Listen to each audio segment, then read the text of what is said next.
Hi అండి, నేను మీ విజయలక్ష్మి అండి. మీరు మన ఛానల్ ఇంత ఆదరిస్తున్నారు, అభిమానిస్తున్నారు. మీ మీ మీ అందరి ఆదరాభిమానాల వల్లనే మన ఛానల్ నడుస్తుందండి. అందుకు నేను సర్వదా కృతజ్ఞురాలి. ఈరోజు నేను కాపువాడ, హన్మకొండలోని కాపువాడలోని నరసింహస్వామి ఆలయం. నరసింహస్వామి సాధారణంగా గుట్ట మీదనే వెలుస్తారు కదా, ఆ గుట్ట మీద వెలిసిన ఆలయానికి వచ్చానండి. ఈ గుట్ట మీద వెలిసిన ఆలయము చాలా మహత్తు గలది. వెలిసిన ఆలయం అంటేనే మహత్తు గలది కదా, ఆ విధంగా మహత్తు గలది. ఇక్కడ ఇద్దరు ఋషులు తపస్సు చేసుకుంటే, నరసింహస్వామి గుహలో వెలిసిన తర్వాత ఇద్దరు ఋషులు తపస్సు చేసుకున్నారట. తపస్సు చేసుకుంటే ఆ దేవుడు ప్రత్యక్షమై వాళ్ళకి వరం ఇచ్చాడు. ఆ వరం సిద్ధించిన తర్వాత వాళ్ళు అక్కడే అదృశ్యమైపోయారట. అయితే ఇక్కడ ఈ నరసింహస్వామికి మనుషులకు మళ్ళీ శ్వాస ఆడుతుందట. శ్వాస ఆడితే మన ఏ కాలమైనా, ఒకసారి చలికాలం, వర్షాకాలము, వాతావరణం చల్లగున్నప్పుడు గుహలో చల్లగుండాలి. సాధారణంగా చల్లగుండదట, ఎల్లకాలము వేడిగా ఉంటుంది. ఎందుకు వేడిగా ఉంటుందంటే ఈ నరసింహస్వామి యొక్క శ్వాస వేడిగా ఉండడం వలన ఆ గుహ అంతా వేడిగా ఉంటుంది. అందుకే ఏసీ కూడా పెట్టించారు. దేవాలయం పక్కనే కోనేరు కూడా ఉన్నది. ఆ సిద్ధులు తపస్సు చేసిన ఋషులు ఉన్నారు కదా, వాళ్ళు కోనేరుని తవ్వి అందులో నీళ్ళనే వాళ్ళు వాడుకోవడము, దేవుడికి నైవేద్యాలకి వాటికి చేసే అంటే అట్లా వాడుకునే వాళ్ళట. కరోనా కాలంలో ఇక్కడ ఈ నీళ్లు చాలా మహత్యం గలవట. అన్ని ఔషధ సిద్ధి కలిగిన నీళ్ళు అన్నమాట ఇవి. ఔషధ సిద్ధి కలిగిన నీళ్ళు అయితే ఈ నీళ్ళని తాగినందువలన డాక్టర్లు కూడా చేతులు ఎత్తేస్తే దాంట్లో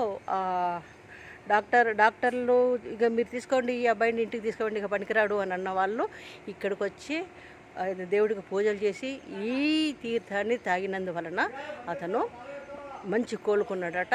అంటే కరోనా కాలంలో చచ్చిపోవాల్సిన మనిషి బ్రతికిండనమాట.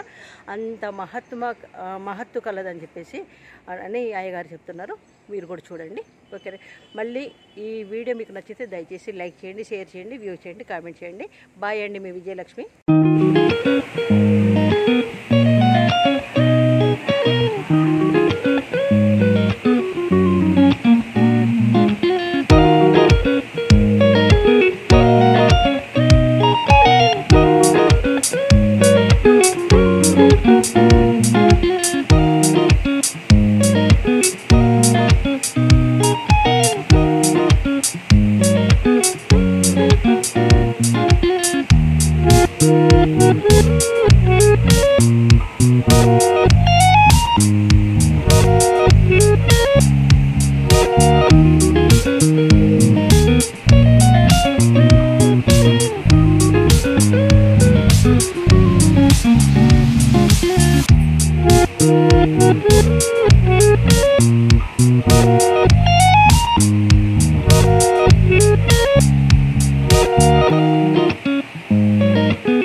కొంచెం స్వామి చరిత్ర అసలు ఎట్లా పిలిచారు ఏంటిది స్వయంభూ దేవాలయం అని విన్నాను నేను. ఈ దేవుడి గురించి చాలా మహత్యం ఉన్నది అని చెప్పేసి కోరిన కోరికలు నెరవేరుతాయని విన్నాను నేను.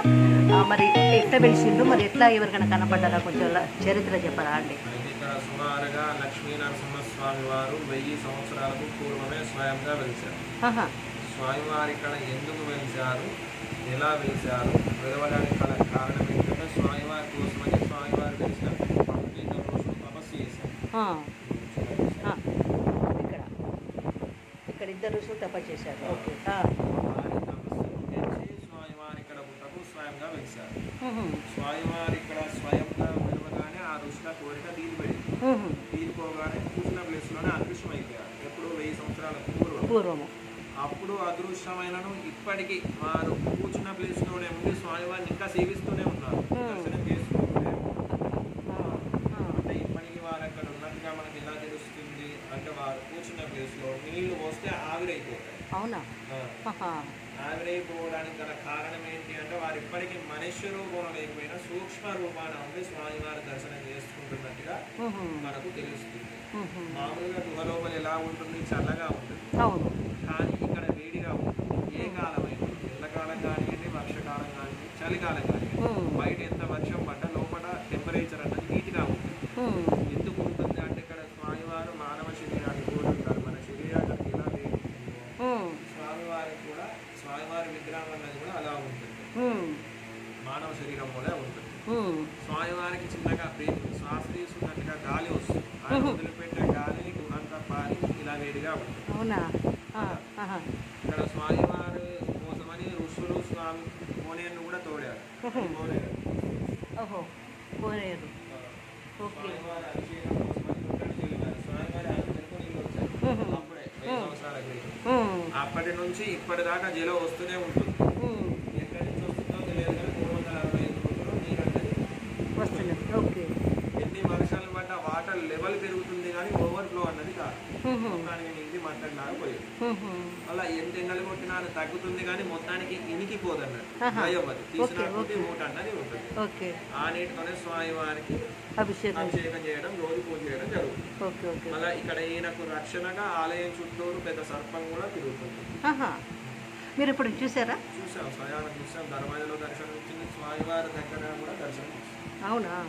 ఓకే. అంటే ఇక్కడ మొక్కుకున్న మొక్కులన్నీ తీరుతాయని అంటారు. స్వామివారి మీద నమ్మకం, ధర్మవర్ధమైన కోరికలు అయితే తప్ప. అవును, అది కరెక్టే. థ్యాంక్ యూ గురుగారు. మీ పేరు చెప్పకూడదు కదా? నా పేరు కలకోట సంపత్ కుమారాచార్యులు. అంటే ఇక్కడ స్వామివారు వెలిసినప్పటి నుంచి మా వంశస్థులే. అవునా? శ్రీ వైష్ణవులు పారంపర్య ధర్మకర్తలుగా స్వామివారికి నిత్య కైంకర్యాలు మేమే నిర్వహిస్తున్నాం. ఓహో, గ్రేట్. అంటే స్వామివారు వెలిసినట్టు ఎవరికన్నా కళలోకి చెప్పిండ్రా? చెప్పారు కదా. ఎవరికి? మీ పూర్వీకులు ఎవరికో చెప్పుంటారు, మీ తాతగారులకి చెప్పుంటారు. గ్రేట్ అండి, థ్యాంక్ యూ. మా బాబుది పెళ్లి గురించాను, మా పాప పెళ్లి గురించి